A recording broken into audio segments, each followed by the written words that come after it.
Hello there, YouTube. In this video, I'm going to be testing the free pile beige box that I got from the VCF East Swap Meet. Admittedly, I didn't even want the whole thing. I just wanted the floppy drive right here because my cousin wants it. But at the free pile, you have to take all or nothing when it comes to things that are there. If you want one part out of this, you got to take the whole thing, which is understandable, but it's kind of annoying. Anyway, here are the written specs. If we look at the motherboard, oh, come on. It is a 4-slot motherboard. It might be one of those DDR and PC133 combo boards, but this thing is pretty poverty. It has an SIS chipset. It has integrated graphics, but it also has an AGP slot with a GeForce 2 MX. And this power supply is probably a bomb, so I'm not going to be running it for long. But it probably has a strong 5-volt rail given power supplies at the time. Even advertises it's for a Pentium 4. Anyway, I'm going to plug in the speakers. Gotta bring it close enough. Yes, it's the top one here. Oh, this has... Does this have DVI? No, it's just VGA and S video. Okay, I'm gonna fetch my VGA cable next. Okay, found it. That's gonna be plugged into the GeForce 2 MX. I guess I can plug in my Ethernet cable as well. Is that the one right below? I think so. No, it's the one below that. No, I was right. Come on. Or does it go upwards? Yeah, it goes upwards. Okay. And then I'll plug in the power. Hopefully this doesn't explode on me.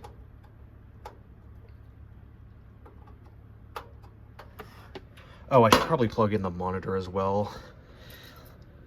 Did I already do that? No, I didn't. Oh, no, I did. Let me just switch to VGA.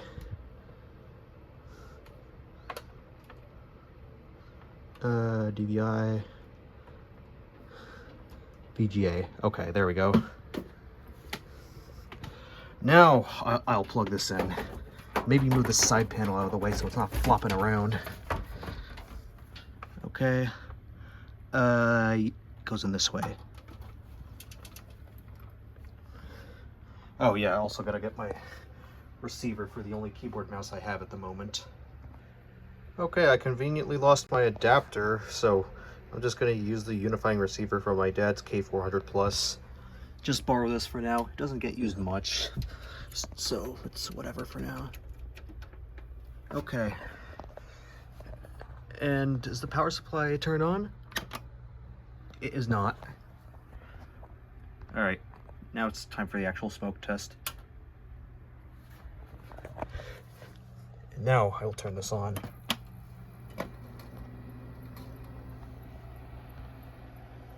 Okay, receives power. Oh, hard drive's making sounds.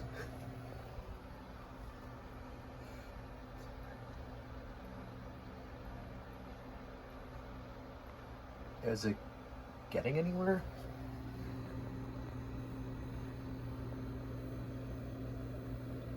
Oh, okay, there it is. 1.7 gigahertz Pentium 4. I'm gonna press delete to get into the setup. Wait, hold up, does this have a gig of RAM in it? No, that's in kilobytes, so this is supposed to have 512 megs, I know that much. This has taken forever. Release April 2nd, 2003 for this BIOS. It's American Megatrends. SIS 65X, that's all I know about this.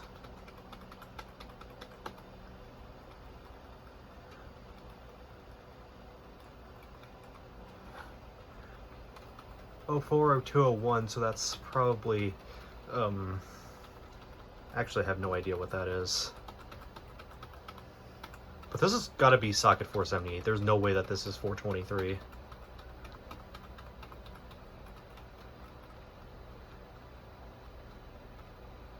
There we go. All 512 megs have been detected. Oh, maybe this thing is a little old and doesn't really pick up this keyboard. It is wireless after all. I'd have to fetch a wired out of my dad's room if that's the worst case. Because I sold my PS2 keyboard yesterday because I'm looking to get better peripherals and purge unnecessary ones.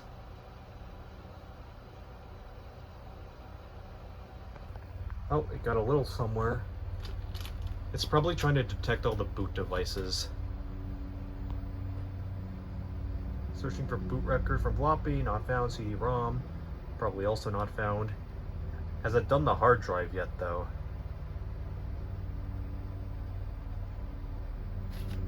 It's boot from local drive. Boot record from SCSI.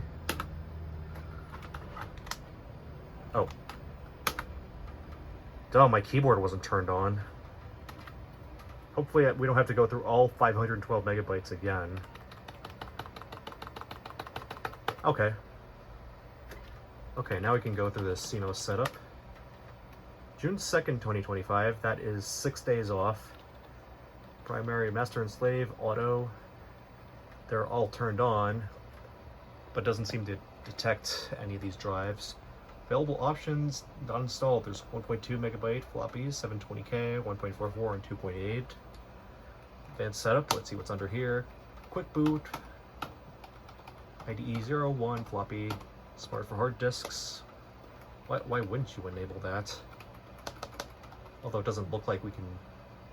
Oh, we have to press page up or page down. Floppy drive swap, seek, password check, boot to OS2, over 64 megs. Level 2 cache, we can turn that on. Share memory size, graphic win.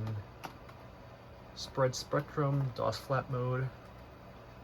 Power management. Okay, we have ACPI aware. PCI plug and play.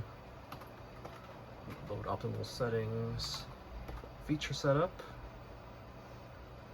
Okay, everything is turned on, I think. Thumb drive for DOS. Oh, thumb drive for DOS, so we could boot into free DOS, technically. CPU, Intel Pentium 4, 1.68 volts. 100 megahertz for the CPU and DRAM speed. So I wonder if this is one of those DDR and PC-133 combo boards. Okay, I'm gonna stick in my FreeDOS SD card. I'm gonna exit, save card changes. Okay, does this have a boot menu? Yes, it's F8. Tab can show the logo, even though I don't know this has one. F8. Did I get into the boot menu? Yes, I did. Okay, and the IDE drive is a 10 terabyte, I mean, not 10 terabyte, 10 gigabyte Western Digital.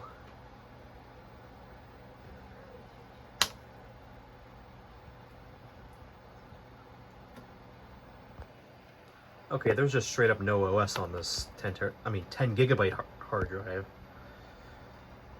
But apparently, thumb drive for DOS doesn't seem to do anything. Escaping that F8.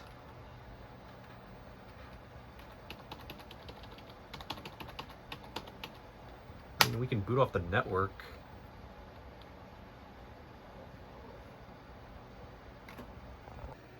I was being an idiot earlier and I stuck the flash drive into... What was it? I stuck the flash drive into the Ethernet port on board. Like, how could you be that stupid? Well, they were right next to each other, but still. USB LS120. Okay. So we can boot into FreeDOS.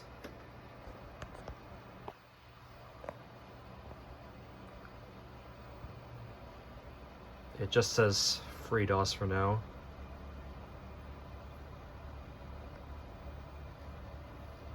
And I only have 10% of my phone's battery remaining. Okay, I'll try booting off the network, I guess. Just one more thing to do with this. Home.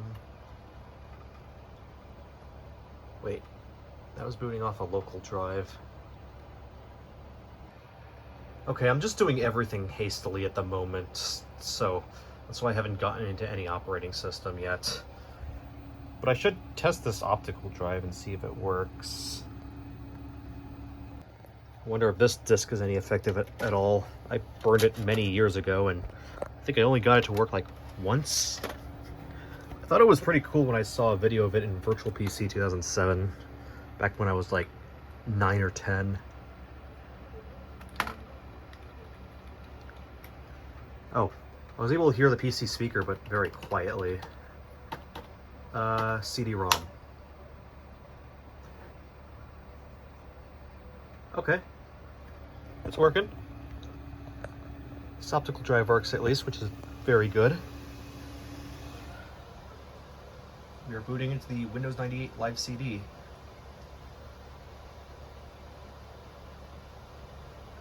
We're probably not going to have a video driver even for the GeForce 2 MX. Yep, called it. Windows is now restarting. Oh, there we go. Here's the Windows 98 Live CD. Go here, properties.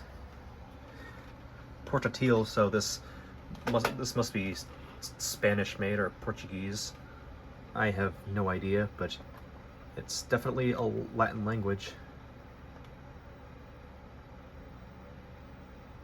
Disco Rigido. Okay, I think it's Disco Duro in Spanish, so this is Portuguese. Yep, there's the C with the little tail underneath. That is definitely Portuguese. But at least we have an SVGA driver here for the GeForce 2 MX.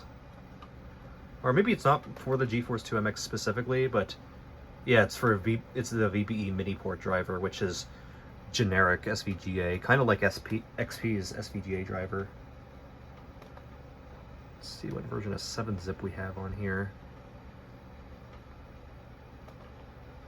About 7-zip. 4.65 from 2009. That sounds about right. Windows 98 portable, and there's the notepad with a purple icon. I always thought that was pretty cool. Favorites, British. What kind of notepad is this? Liquid Ninja notepad from 2002. Oh, Metapad from Alexander Davidson. Metapad 3.5. But no, I will not save changes to this file.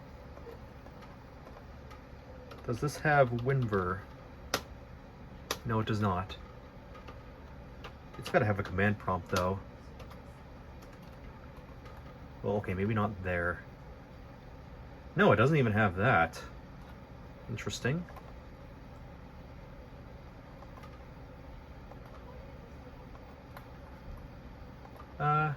Okay, that's pretty cool. This works. I have no idea what to do with it, though. Maybe I'll put my Comedy Gold ASRock motherboard in. Or maybe once I have Azu 26 built, then I'll move 1151.2 into here and build a somewhat terrible, maybe okay sleeper. I have no idea how to describe it.